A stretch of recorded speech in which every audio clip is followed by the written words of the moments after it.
My name is Heather Fesnack with Ackerman LLP. We represent the appellee in this matter. This is a pretty straightforward foreclosure litigation, so I'd like to address some of the questions raised by the panel. With respect to the final judgment amounts and the argument that there's no evidence, we disagree. Jay Vent, who is the corporate representative, properly testified as to his personal knowledge that he knew the amounts due and owing under the loan. That's in the transcript at page 33. There was testimony developed as to how he knew the amounts. He was shown a copy of the proposed final judgment. A copy was given to the borrower's counsel. And what proposed final judgment would that be? It's not an exhibit, but nor is it. What was the date of the trial? I'm sorry, Your Honor. What was the date of the trial? November 1. What was the date of the final judgment? December 12, 2012. What evidence is there that what he was shown was the final judgment that was entered a month and a half later? There is no direct What evidence link. is there as to the amounts due and owing from this borrower? Mr. Vent did properly testify he knew the amounts that were due and owing. What amount? It was not read into the record. He kept them out to himself. It was not read into the record, but the trial court, as the finder of fact and the same trial judge who entered the The trial court's the finder order. of fact based on what evidence as to amounts due and owing? Trial testimony from Mr. Vent that the amounts, he knew the amounts, the amounts were set forward. Let's talk circularly then. What final judgment did the trial judge rely on? What document I'm assuming it's a proposed final judgment because there was no final judgment yet. So the witness had in front of him a piece of paper that apparently was labeled final judgment.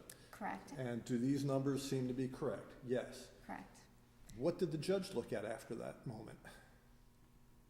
I can't speak to exactly what the judge looked at, but the principle reflects the principal amount due and owing and the partial payment history that was introduced. The interest that's reflected on the proposed final judgment runs from date of default until November 1, 2012. So it's clear that no additional interest was accrued or entered as of that date. And again, I think it's important to note that the borrower's counsel basically consented to this testimony. They didn't object to the amounts. They didn't object to the testimony. They didn't object to what amount, counsel? They didn't object to the testimony of Mr. Vent. Look at this piece of paper. You agree that the figures seem to be correct? Yes. What's objectionable? At that point, what's objectionable? Nothing's been tendered to the trial court to establish an amount due and owing. Defense counsel questioned him as to amounts and said, how do you know that these amounts are accurate? And he testified as to the basis of his knowledge. She was in possession of a copy of the proposed order. If she had a problem with his testimony or the basis for his testimony, she should have raised it at that time. And after that testimony, what happened to that piece of paper? I assume the trial court kept their copy of it, Your Honor. But the record doesn't show that. The record does not reflect It's not that. admitted. The record does not, although there is competent testimony that the numbers that were provided in the proposed final judgment were accurate, and there's... And if they walked out in an attorney's briefcase, the trial court had competent, substantial evidence to sign a judgment on. That is true, and we would argue that if this was an issue for the court, then this case is almost identical to the Sass case, in which it's clear that in the Sass case, the plaintiff proved the elements of the foreclosure action and the entitlement to damages, and there was a question as to only amount of damages, and a subsequent hearing was held to determine those amount of damages, and that would be the case here. You said that on cross-examination, the other side asked about the amounts due and owing? Yes. Can you find that for me in the transcript? Yes, Your Honor.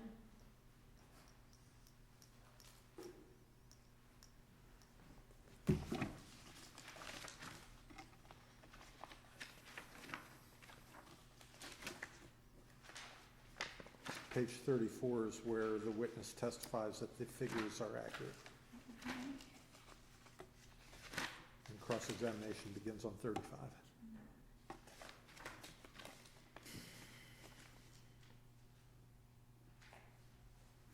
She says when you access the computer records, Where are you are seeing you? records by others?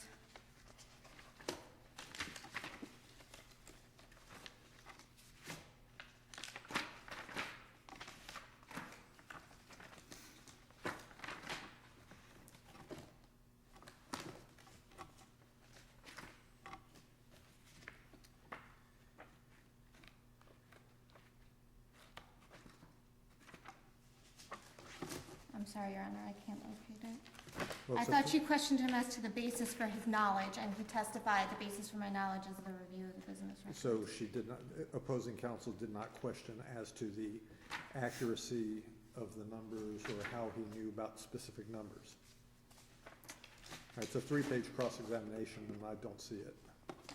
Okay, I apologize, Your Honor. I did think that there was questions, she did raise questions with him On about, page 36, there's a question beginning on line 6, I'm sorry, line 8. The answer is, I'm seeing entries that are made contemporaneously with events such as property tax disbursements, taxes or payments received, and so Right. forth. Maybe that's what you're referring to. I am, Your Honor, and Okay, who so maintains how the does that computer establish- systems. How does that establish the amount of interest or the principal amount due? It doesn't specifically speak to those exact amounts, Your Honor, but it does show that he did testify earlier as to the basis for his knowledge of the amounts. If we due ultimately and owing. conclude that this case has to be reversed, what happens? Your Honor, if this case is ultimately reversed on the basis of the amounts of final judgment, we would request that the case be remanded for a hearing just as to final judgment amounts. It's And clear. Why? First of all, why? Second of all, do you have any authority to support that if, in fact, there's been a trial and your client didn't establish any amount due and owing? And I think the SAS case speaks exactly to that issue. If anyone had objected to it contemporaneously and at the time, we would have been able to introduce a payment history, but nobody objected to the entry of the amounts. There was objections going back and forth, motions for a directed verdict, motions, for an involuntary dismissal based on plaintiff's failure to establish its case. That issue wasn't raised then. It's an issue that could have easily been cured with the payment history that was listed on the exhibit list. I don't know how often the rule gets invoked. I know I've seen a few cases here and there, but the rule 1530 does make it pretty clear. You don't have to object to challenge sufficiency of the evidence. That's And true, your Your Honor. argument- my recollection is you didn't argue or address that in your brief. Or I shouldn't say your brief, but your client's brief. Yes, well, Your Honor, that issue was raised on their reply brief, but I would say that in this case, I thought it was raised in their initial brief. it may have also, certainly the sufficiency of the final judgment evidence was raised in their initial brief. And So we how were, come your client didn't respond to that argument? I think the answer is, Your Honor, that we believe there was sufficient evidence based on Mr. Vent's testimony. Assume for the sake of argument you lose. So you are conceding that this gets reversed for entry of judgment in favor of the defendant? No, we do not concede that. You didn't point, Your argue Honor. it. We're arguing it here, Your Honor. Is that sufficient? Yes, we believe it is sufficient, Your Honor. So you're asking us to exercise our discretion to allow you to do something that wasn't done before, which sounds an awful lot like what the defendant was asking for in the trial court, as far as the exercise of discretion to amend the pleadings, exercise of discretion to have an expert witness, and the court said no. So you're asking us to exercise discretion to allow you to make an argument that you haven't made in the brief. And by the way, I find intriguing the appellant's argument that the judge let your witness go get more documentary evidence after the plaintiff rested its case. Yes, and I'm happy to address that issue, Your Honor. Okay. With respect to the final judgment, again, we believe this case is very close to the SAS case, in which the proof of the right to foreclosure had been proved, and there was just an issue as to the amount owed. Here, the borrower's admitted default. I'll discuss the standing issue in a second, but it's clear that, we believe it's clear the evidence reflects standing to foreclose, notice of default, borrowers admit default, borrowers admit they don't know the amounts that are due, they couldn't have introduced any contrary testimony. So we would argue that in this case, the case taken as a whole, in the interest of justice, we would ask it to be remanded just as to the amounts due and owing. With respect to the notice of default, Your Honor, Mr. Vent did testify that that the pre-acceleration notice of default was sent. That was included on the plaintiff's exhibit list. A pre-acceleration notice of default sent before the complaint was filed. Mr. Vent testified there were multiple letters. Only one letter was introduced. Was on the disclosure list was specific mention made as to the notice of default? On the exhibit list, And what was the date on the exhibit list? Was it the one that he actually used at trial, the first one? No, it was not. The exhibit list referenced a notice of default that was sent prior to the inception of the foreclosure action. A different letter was introduced initially. When defense counsel raised it as an issue, plaintiff's counsel said, and this is on page 78 of the transcript, Your Honor, I would like to have a chance to recall my witness to address these issues. The judge said, well, the argument ensued, and plaintiff's counsel at page 81 said, there are multiple letters, we'd be happy to file them with the court. At that point, the court then considered plaintiff's request to reopen their case to introduce this additional evidence. No judgment had been entered at that time, and the court, in its discretion, allowed them to introduce that additional document. Again, borrower's counsel had already testified that they'd never recalled receiving any notice of default. They didn't recall the one that had already been introduced into evidence. They would not then have been able to offer any contrary testimony. And in the interest of trying the case on the merits of the case, the court allowed them to introduce this additional document into evidence. But again, we don't believe that the court departed from a position of neutrality in directing plaintiffs on how to conduct their case, or a line of questioning, or questioning the witness itself. Plaintiff's counsel was the one that requested to put their witness back on the stand, and plaintiff's counsel was the one that suggested the way would be happy to file the notes with the court. The court said, can you file them now? If you can file them now, then get them. And so we believe that the trial court did not abuse its discretion in that case. With respect to standing, there's been a lot of discussion. It's true there was a lost note count in which plaintiffs alleged the note was in our possession, and now it's unable to be located. The original note endorsed in blank was located. And additionally, the copy of the note endorsed in blank was attached to the complaint. The lost note count was dropped. Also included in Exhibit 2 of the trial exhibits, there was an assignment of mortgage to the plaintiff that predates the complaint. So it seems that there is sufficient evidence in this case to establish the plaintiff is standing here. So plaintiff has established its right to stand. Again, it can move, even though the complaint alleged owner and holder, plaintiff was entitled to move as the holder. The copy of the note attached to the complaint reflects that the blank endorsement was present at the inception of the complaint. Plaintiff filed the original note. Plaintiff also attached to the complaint and filed with the trial court an assignment of mortgage and the note. The assignment also reflects a transfer of the note that predates the complaint.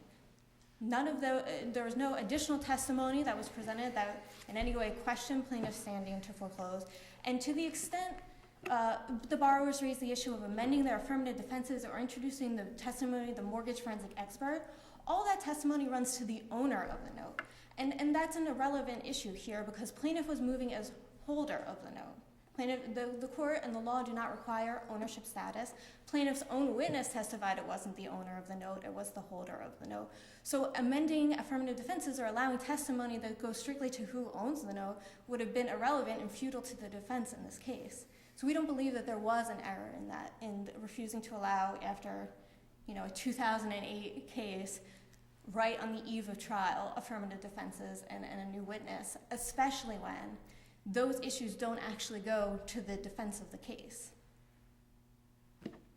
Before you sit down, I want you to have the opportunity to address one other concern that I have. Yes, Your Honor. Which is relating to the SAS case. Yes.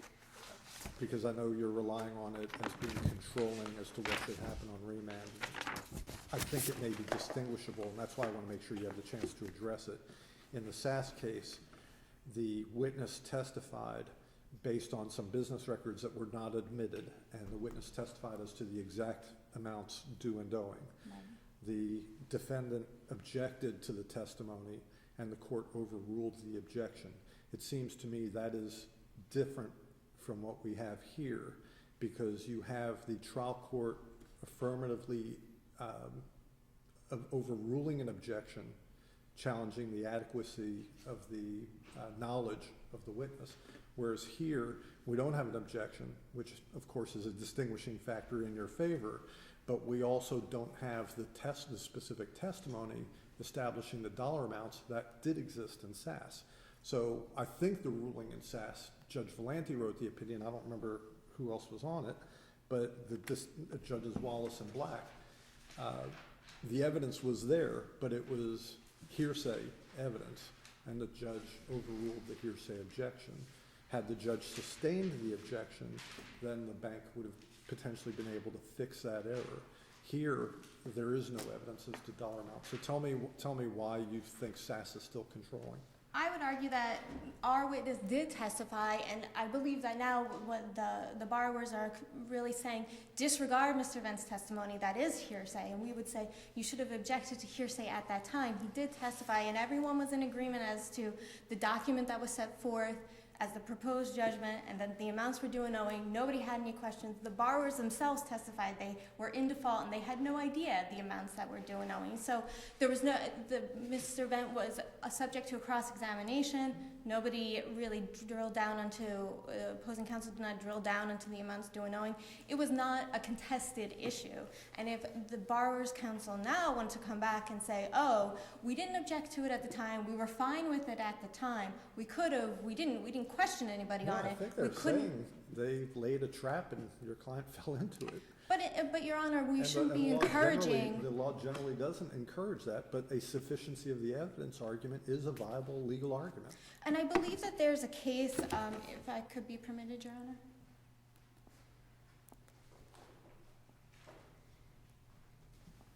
I believe there's a case that says, in a similar context, that it was the Williams v. Lowe case, Your Honor, in which the defense counsel brought out some testimony of crack cocaine addiction, which everyone knew was questionable, but his counsel chose not to raise it as an issue at that time, waited until the jury left and said, I think I need to move for a mistrial. And the court said, well, that seems like that you're a skilled attorney, that seems like it's a judgment call, and we're not going to reward you for that kind of behavior. You don't get the benefit of sitting on your objection when you knew it was an issue, waiting until after the fact, and then saying, oh, I want a mistrial on this. And that's the exact same situation here. Nobody really contested the issues because there were so many other issues, and nobody was actually going to challenge the amounts due and owing. Yeah, but isn't that your burden of proof? It is, That's and your burden. That is a fact you must prove. And we would argue that Mr. Vent's testimony as to the accuracy of the numbers, plus the partial payment, plus the fact that multiple full payment histories were in the trial record and the court was available to the court to rely on them, was sufficient. What amount due and owing is reflected in the payment history records that were admitted? Well, at the very least, was the principal, and about $66,000 in escrow. Plus, there were multiple attorney's fees and corporate advances and additional documents. So it's clear, and again, nobody was challenged, the borrowers themselves didn't challenge the amounts due and owing, testified they couldn't possibly. So it's to the extent there is an error here, it's harmless error. So you're arguing that you do have proof of an amount of indebtedness, but you concede that it is an erroneous amount, but yet there is some evidence of indebtedness. There is evidence. The and principal it should go amount, back to the trial court to determine the correct amount of indebtedness. that is our argument, Your Honor. Especially in a case where there's been no contesting of the amounts due and owing. Very good, thank you. Thank you, Your Honor.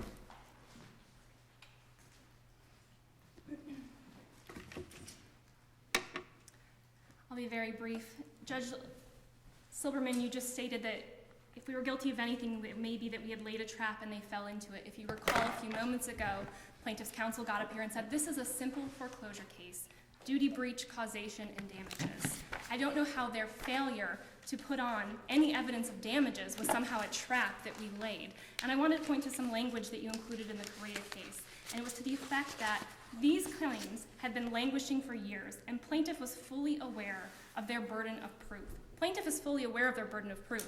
Duty, breach, causation, damages, conditions, precedent. This case was pending for 4 years. They had 4 years to prepare for this trial, to get the evidence they needed to prove their case, and they simply didn't do it. They didn't bring the right breach letter. They didn't bring any evidence of the amounts that were due and owing. They didn't bring any evidence of standing. This court has no obligation to give them a mulligan or a do-over when on 3 different issues of a very simple foreclosure case, they completely failed to bring any evidence to prove those elements. I want to address some of the misstatements that plaintiff's counsel made. The 2010 breach letter was the only letter that was produced in discovery. It was the only letter. Is there record evidence of that? Yes, and it's cited in the brief in our facts section.